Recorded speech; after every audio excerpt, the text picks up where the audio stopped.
Hi everyone, Chantel here, and I wanted to show you all how to do this door hanger. Please excuse how it's basically already done, most of it.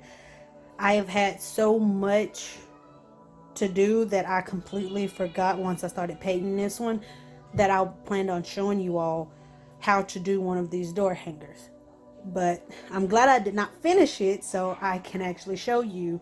I just basically did the quick steps of it. But as usual, I'm showing you what you need. Of course, you'll need your cutouts.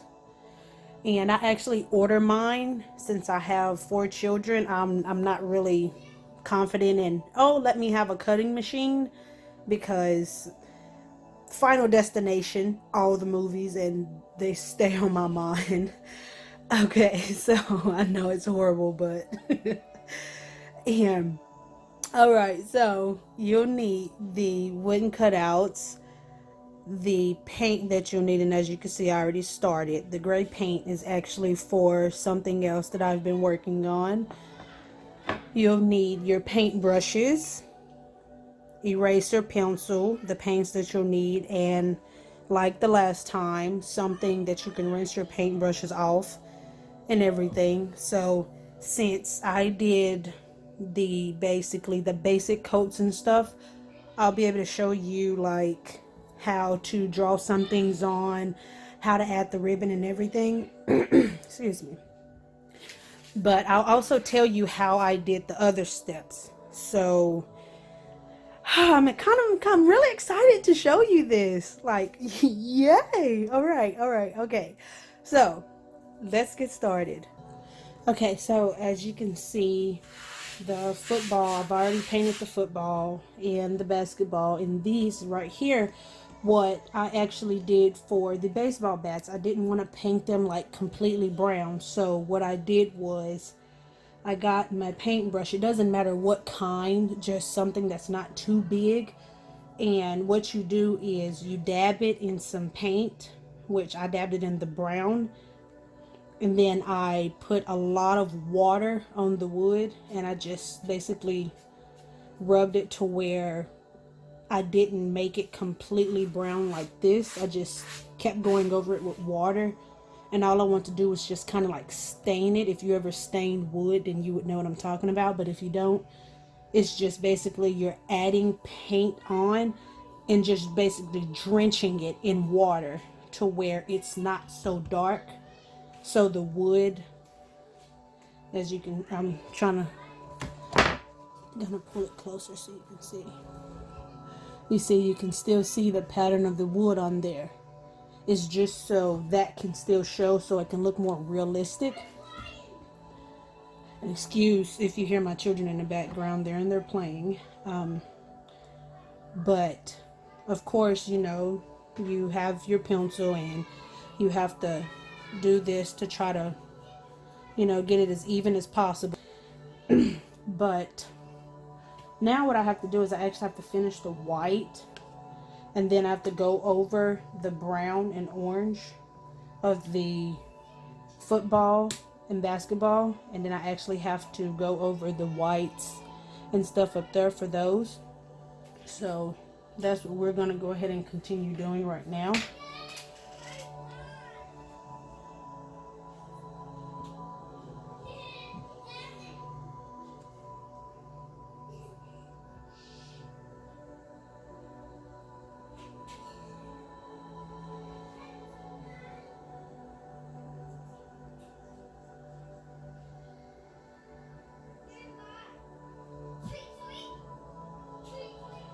Now, when you're doing this part, it doesn't really matter if you like go over the line by this one or that one, but when you're doing this, you have to make sure that you do not mess up, because since that is already done, like I said, I want the wood pattern to still show on it so I can look more realistic. So once you end up doing that, it's really hard and basically not able to be fixed.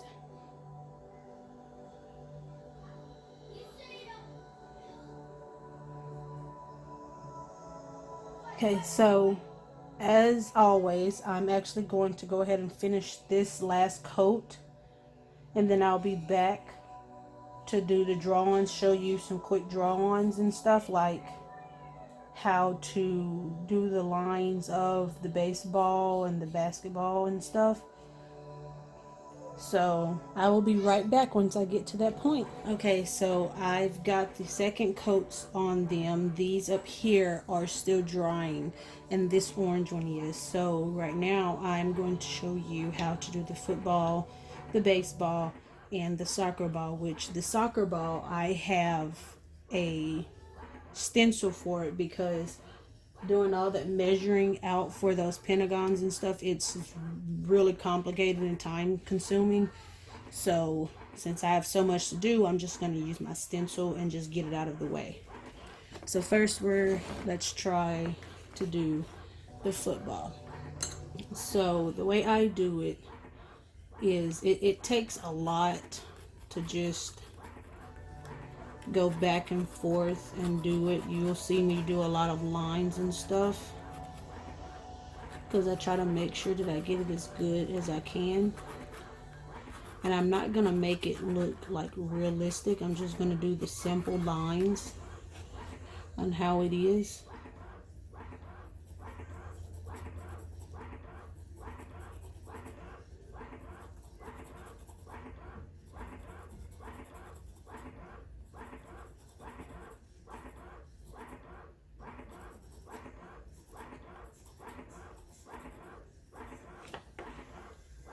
Okay. So hopefully you can see the lines on there. But I got that drawn on now for the baseball. And what I actually do with the baseball is I eye it. So I mean, as we all know what a baseball looks like.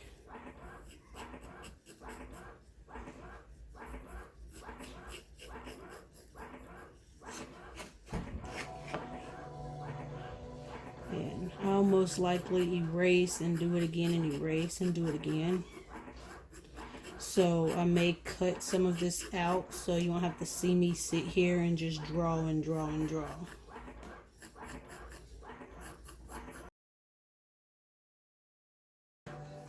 Okay, now for the soccer ball.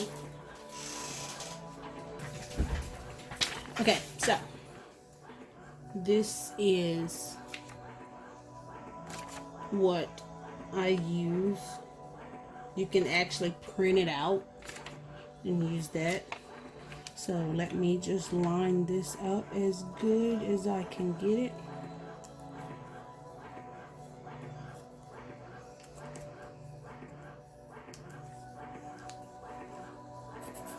And press really hard.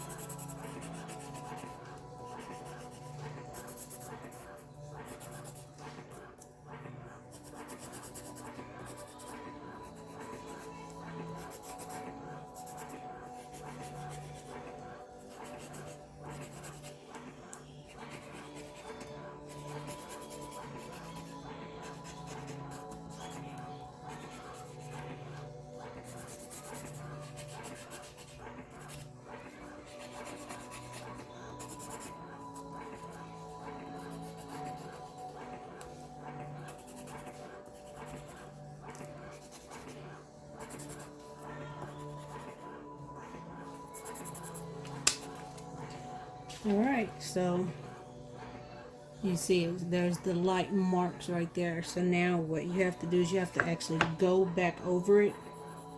Sometimes when I do that for the soccer ball, it does not completely transfer, so then I actually have to get my ruler and do it. Like right here, you can barely see it.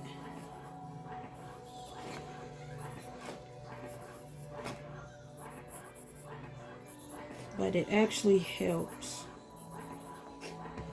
if you don't want to sit there and constantly keep drawing all of these lines. And these marks that I did or actually for me to know which ones will be black and which ones will stay white.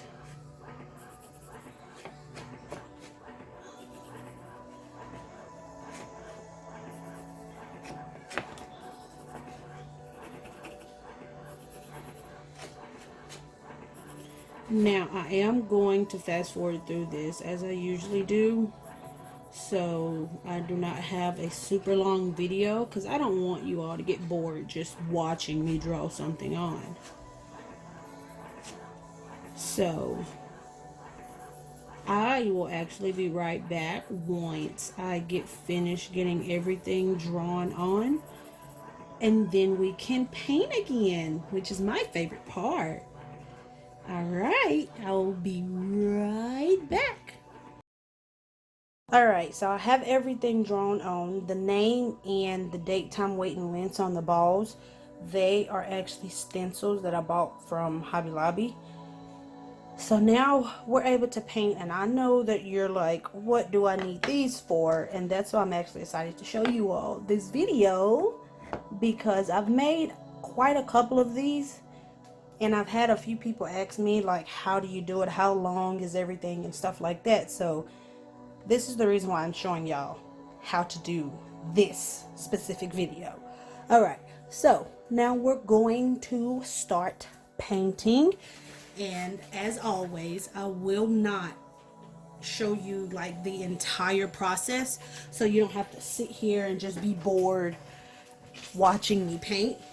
So I'm going to start and like paint a few of them, and then I'll stop it, and then I'll come back to show you, which actually the next step after all of this is painted is adding the main piece, which I'm very excited to show you. Okay, so let's get started with painting. We're going to do the football first. And I'm not sure if I told you, but the paint tray that I have, I actually got it from Hobby Lobby. It is $4.99, and you can actually use the 40% off coupon because it's never on sale. So you can actually use the 40% off coupon, and you'll get about $1 and some change off.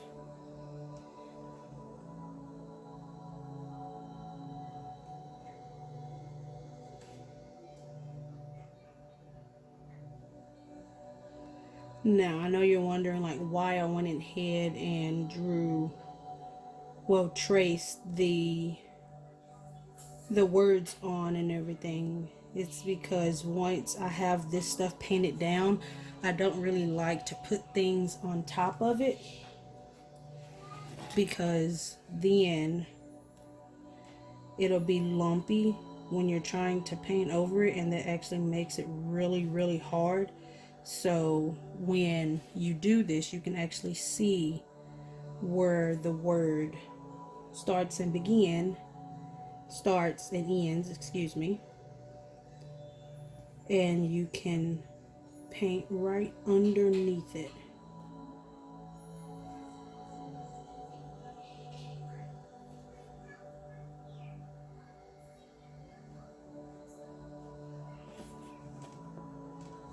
Okay, I'll let that dry and I'll go right back over it. Now let's do the soccer ball.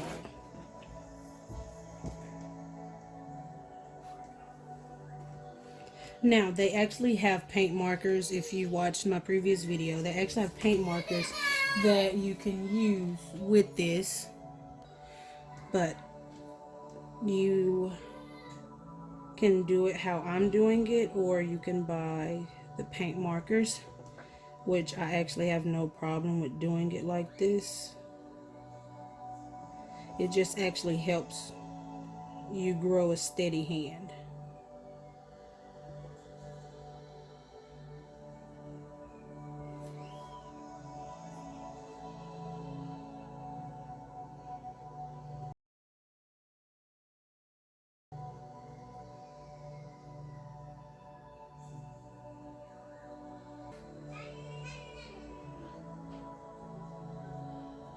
Okay, so the soccer ball is almost finished, and next we're going to go to the basketball. Since I'm already using black, I don't want to have to go ahead and wet my paintbrush and go to red. I'm just going to try to stick with the same color. So, soccer ball. Set that to the side. Now for the basketball.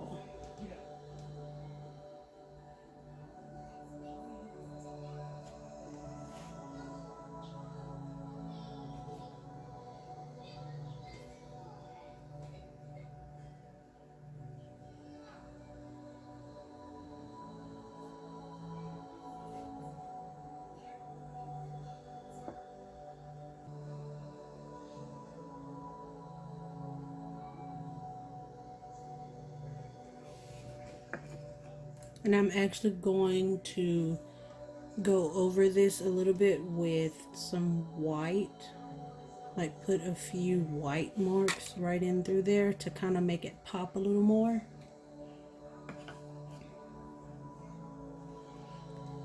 Alright, now what I'm going to go ahead and do is finish the rest of this, and I will be right back to show you the final step of how to make this. So I will be right back. Okay, so as you can see, I got everything painted, and now we're going to do the ribbon. What you need to do is make sure that you have the type of ribbon that you want to use. And as you can see, the choices of ribbon that I did, and I already laid them all out, because the whole cutting and trying to figure out which ribbon will go best is a long process, and I try to keep my videos short for you all. But as you can see, I have my 2-foot cutting mat, which that shows you how long I have my ribbon, which each one is cut 2 feet. Now what I'm going to show you is how to glue it on and attach it to the door hanger. Okay, so what you will need for this process is, of course, the ribbon that you want to use. You'll need a glue gun, which you can get one of these from Walmart. You'll of course need glue sticks. You'll need an extra type of ribbon. This is actually a spare ribbon that I had from when I made a baby shower corsage and I actually cut too many. Some E6000 glue. I like to make sure that it holds good. And of course you already used the scissors, but you probably still need it because we actually have to cut and seal the ends of the ribbon down there. So the first step we do after we have cut all the ribbon to the length that we wanted is we have to glue them together. Now try to be very careful with this. I have a high temp glue gun and it gets really hot, so you have to be careful not to burn yourself and to make sure that you don't knock any ribbon out of order from what you have laid it down to, because trying to get it all fixed is really kind of complicated. It takes a while.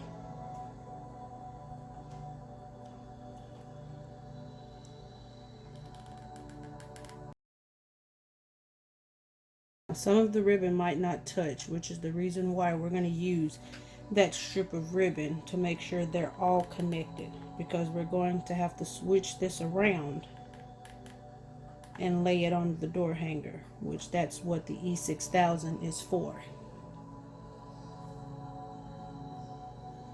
Now as you can see, I actually overlapped some of the ribbon to make sure I could get the full selection in and the variety of colors. Now what you do is you take the ribbon and you measure to see how long you need it.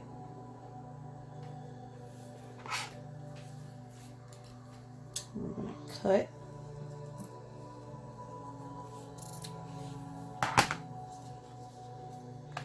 Now let's glue one end down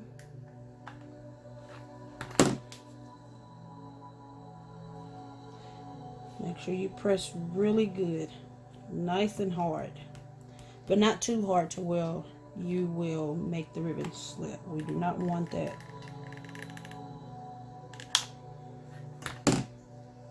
Now we're just going to add glue and just press along so this ribbon can be stuck to those.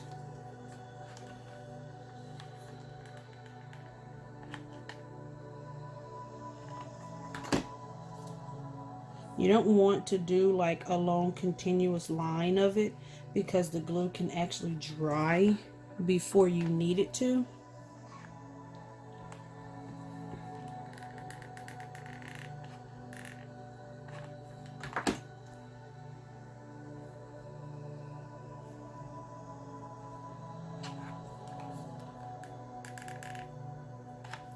Push the stick.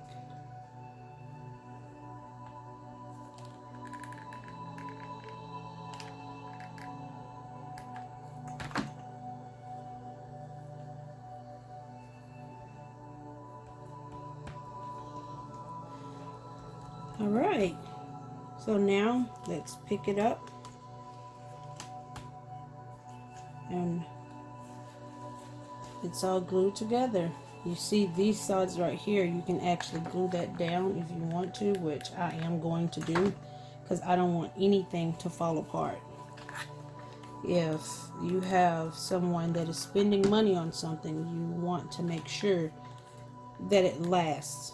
And in my opinion, quality is so much better than quantity.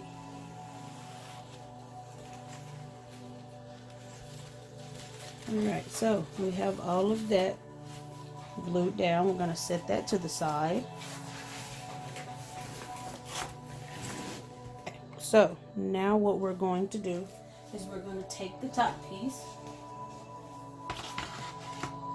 And what I like to do is measure a straight line because I don't want anything crooked.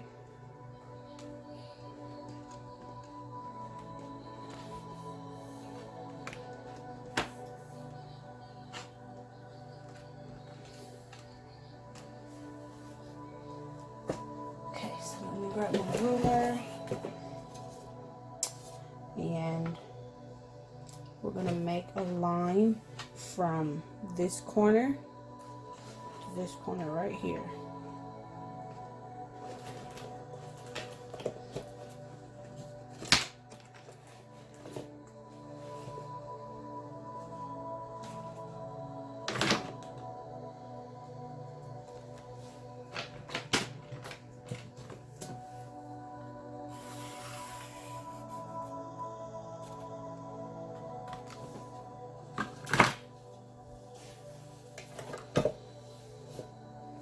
Now let's scoop this up.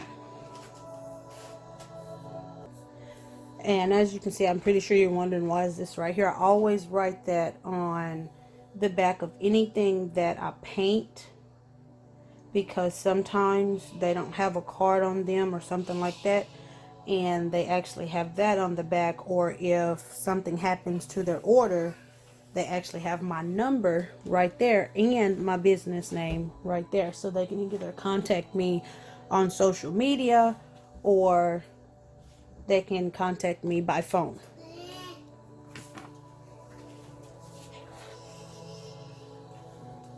Okay, so now we're going to use the E6000. This is why I use the E6000, because it's good for attaching things to wood. And I mean, the glue is fine, but I want it to stick, to last. As I said, quality is so much better than quantity.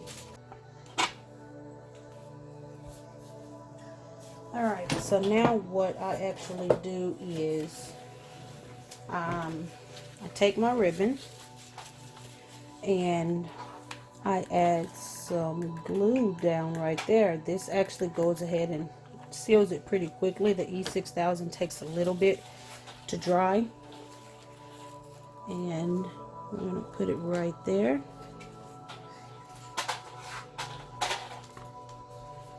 Remember, press, press, press. A little right there in the middle.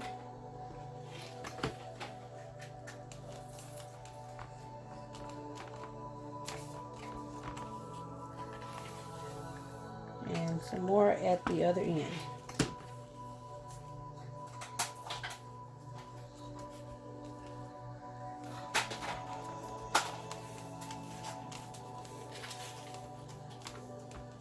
Okay, so we're actually going to let that sit and dry to make sure that the E6000 welds down good.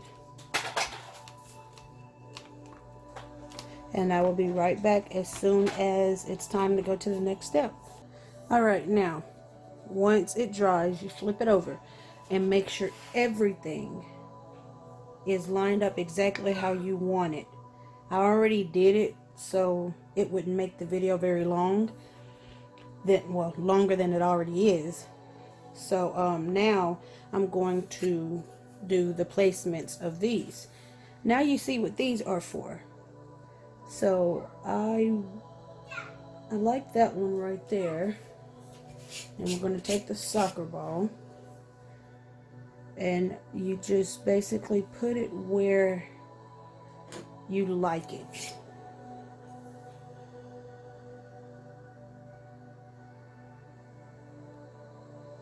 And then the football will be further down here.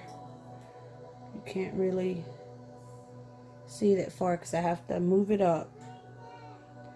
So I'll push it up some so it just don't be right at the bottom. And this is the best time to try to adjust and switch and change where you want things, because once you glue it down to the ribbon, there is no going back. Trying to remove it off of the ribbon it's pretty hard. You will end up having to cut it. So you can see that's how it looks. So I'll go ahead and glue these down and then I will be right back. Okay, so I got them all glued on, and now what you need to do is you need to seal the ends of the ribbon so they won't unravel. Don't do it too much or it'll warp. You just need to do it enough to burn the extra strands that are hanging from it and to make sure that no more comes off.